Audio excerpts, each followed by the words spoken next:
अस्सलाम वालेकुम स्टूडेंट्स, उम्मीद है आप खैरियत से होंगे। आज हम चैप्टर नंबर 7 फर्स्ट ईयर के जो नेक्स्ट हाफ के शॉर्ट क्वेश्चन रहते थे उनको डिस्कस करेंगे। और जो स्टूडेंट्स आज चैनल पे न्यू हैं उनको बताता चलूँ कि फ़र्स्ट ईयर सेकेंड ईयर के कम्बिनेशन से लेके फुल प्रिपरेशन तक तमाम की तमाम जो वीडियोस हैं, चाहे वो MCQs, शॉर्ट क्वेश्चन या फिर लॉन्ग क्वेश्चन की हैं, सारी की सारी यहाँ पे प्लेलिस्ट पे मौजूद हैं। आप लोग वो चैप्टर जिनमें से पेपर आने हैं, जिनमें से शॉर्ट ज़्यादा आने हैं, जिनमें से MCQs आने हैं, जिनमें से जो लॉन्ग क्वेश्चन आना है, सारी डिटेल्स इस प्लेलिस्ट पे मौजूद हैं। अगर आप पूरी अपनी तैयारी करना चाहते हैं तो ये वीडियो ज़रूर देखिएगा। तो हम इसको लेके चल रहे हैं जी। क्वेश्चन नंबर 1 आज का जो हमारा है, जो कि क्वेश्चन नंबर 11 है, क्योंकि ये सेकंड वीडियो है, उसको हम डिस्कस करते हैं। Differentiate between enthalpy and internal heat.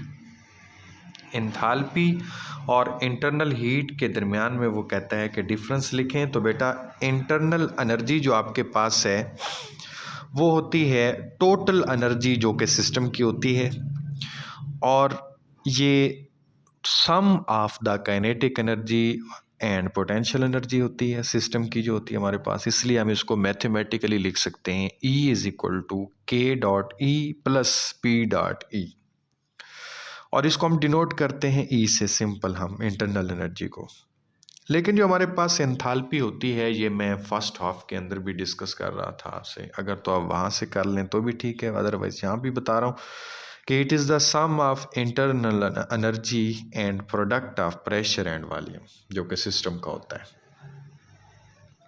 और इस केस के अंदर हम कहते हैं कि ये इंटरनल एनर्जी टोटल जो है वो प्रोडक्ट होती है।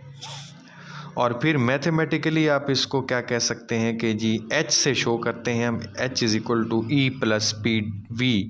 और इसको अगर हम डिनोट करें, जैसा कि वहाँ पे इंटरनल एनर्जी को E से डिनोट करते थे, यहाँ पे हम इसको H से डिनोट करेंगे।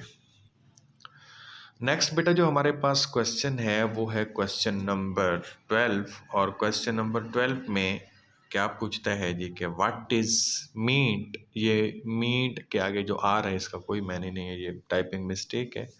What is meant by standard enthalpy of atomization. Standard enthalpy of atomization जो होती है उसका क्या मतलब होता है। बहुत ही इंपॉर्टेंट क्वेश्चन है। बार बार Sargodha board, Bahawalpur board, Sahiwal, Faisalabad, Azad Kashmir, Rawalpindi, Lahore, DG Khan, mean के जितने भी बोर्ड्स हैं उनके अंदर ये बार बार रिपीट हुआ क्वेश्चन है। अब इससे ज़्यादा प्रूफ मेरे पास नहीं है। इसको आप किस तरीके से एक्सप्लेन करेंगे? आप कहेंगे कि एंथैल्पी चेंज तब का एंथैल्पी चेंज जब किसी चीज़ का एक मोल जो आपके पास है, या इसकी स्टेटमेंट पूरी बोल देता हूँ, when 1 mole of gaseous atom are form from the element under standard condition is called standard enthalpy of atomization of an element. जैसा कि हाइड्रोजन आपके पास है तो H2 की फॉर्म में आप लिखते हैं ना, मालिक्यूलर फॉर्म में लिखते हैं। तो अगर 1/2 H2 लिख दो और इसको चेंज हम करें H के अंदर, सिर्फ और सिर्फ H के अंदर गैसियस फॉर्म में, तो इसके लिए जो हमें एनर्जी रिक्वायर होगी उसे हम कहेंगे एंथैल्पी ऑफ एटमाइजेशन, और वो होती है 218 kJ/mol। तो इसके साथ ही बेटा जो हमारे पास नेक्स्ट क्वेश्चन है वो क्वेश्चन है जी क्वेश्चन नंबर 13। और क्वेश्चन नंबर 13 में हम डिस्कस करेंगे define standard enthalpy of neutralisation. के standard enthalpy of the neutralisation क्या होती है। न्यूट्रलाइजेशन आपको नेम से वाज़ेह है, न्यूट्रलाइज करता है जो आपके पास रिएक्शन, न्यूट्रलाइजेशन। तो आप कहेंगे the amount of heat evolved जब when 1 mole of hydrogen ion from an acid react completely with 1 mole of hydroxide ion from the base to form 1 mole of water is called enthalpy of neutralisation. जब आपको पता है कि हम HCl को जब ionise होता है तो वो H+ और Cl- में चेंज होता है। और फिर जब सोडियम हाइड्रोक्साइड, जब हम बेस की बात करते हैं, जब वो न्यूट्रलाइज होता है तो आयोनाइज होता है सॉरी, तो वो किस में चेंज होता है, सोडियम आयन और हाइड्रोक्सल आयन में। सो यहाँ से जब हम H+ आयन और OH नेगेटिव आयन को आपस में रिएक्ट करवाते हैं तो क्या बनता है, वाटर बनता है। और इस केस के अंदर जो हमारे पास एनर्जी रिलीज होती है वो क्या होती है, हीट ऑफ न्यूट्रलाइजेशन होती है। और हीट ऑफ न्यूट्रलाइजेशन कितनी होती है, 57.4 -57.4 किलो जूल पर मोल होती है बेटा। तो इस तरीके से आप इस क्वेश्चन को कंप्लीट कर सकते हैं, लिख सकते हैं। नेक्स्ट बेटा आपके पास जो क्वेश्चन है वो है क्वेश्चन नंबर 14, और इसमें आप कहते हैं जी कि define enthalpy of formation. Formation के स्पेलिंग यहाँ पे गलत है, FORMATIO है, फॉर्मेशन।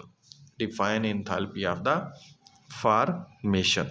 तो इंथैल्पी ऑफ फॉर्मेशन को जो है वो आप किस तरीके से डिफ़ाइन करते हैं वो भी मैं आपके साथ डिस्कस कर लेता हूँ कि इंथैल्पी ऑफ फॉर्मेशन जो है वो जब आप फॉर्मेशन करते हैं किसी भी कंपाउंड की तो उसको हम कहते हैं इंथैल्पी ऑफ फॉर्मेशन। और फॉर्मेशन के केस के अंदर हमेशा एनर्जी क्या होती है, आपको रिलीज़ होती दिखाई दी है, लेकिन कई रिएक्शन हमारे पास ऐसे भी होते हैं कि जिनके केस के अंदर एनर्जी अब्जॉर्ब भी होती है। बहरहाल इंथैल्पी ऑफ फॉर्मेशन को दोनों केसेस के अंदर आप डिस्कस कर सकते हैं। नेक्स्ट बेटा जो हमारे पास क्वेश्चन है वो है क्वेश्चन नंबर 15, और क्वेश्चन नंबर 15 में वो कहता है कि state the Hess's law of constant heat summation, कि जो हेसिस लॉ होता है हमारे पास कांस्टेंट हीट समेशन का, इसकी स्टेटमेंट थोड़ी सी चेंज भी हो सकती है। मीन के justify that heat of formation of compound is sum of all the other enthalpies, ये भी हो सकती है। तो बहरहाल हम स्टेटमेंट लिखते हैं उसकी किस तरह की स्टेटमेंट होती है जी।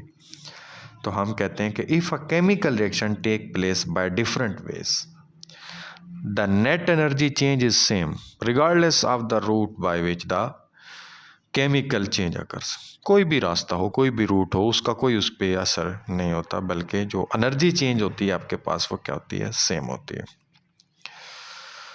तो यहाँ पे हम इसको लिख किस तरीके से सकते हैं मैथमेटिकली, अगर हम इसकी बात करें तो ΔH1 + ΔH2 + ΔH3 is equal to ΔH4, या फिर ΔH कह दें सिर्फ उसको आप। तो इस तरीके से आप इसको मैथमेटिकली भी क्या कर सकते हैं, लिख सकते हैं। इसके बाद जो बेटा हमारे पास क्वेश्चन है वो है क्वेश्चन नंबर 16, और क्वेश्चन नंबर 16 में आप कहते हैं कि what is Born Haber cycle, give advantages.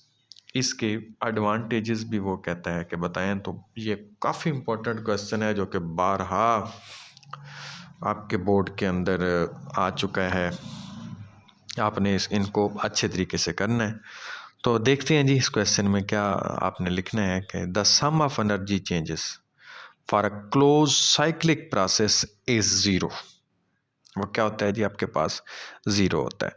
अब इस केस के अंदर अगर उसकी इनिशियल और फाइनल स्टेट जो है वो सेम हो, तो इसके लिए कंडीशन भी है कि अगर उसकी इनिशियल और जो आपके पास है फाइनल स्टेट्स जो है वो सेम होंगी तो ही वो क्या होगा, उसकी जो साइक्लिक प्रोसेस है वहाँ पे सम ऑफ एनर्जी ज़ीरो होगा।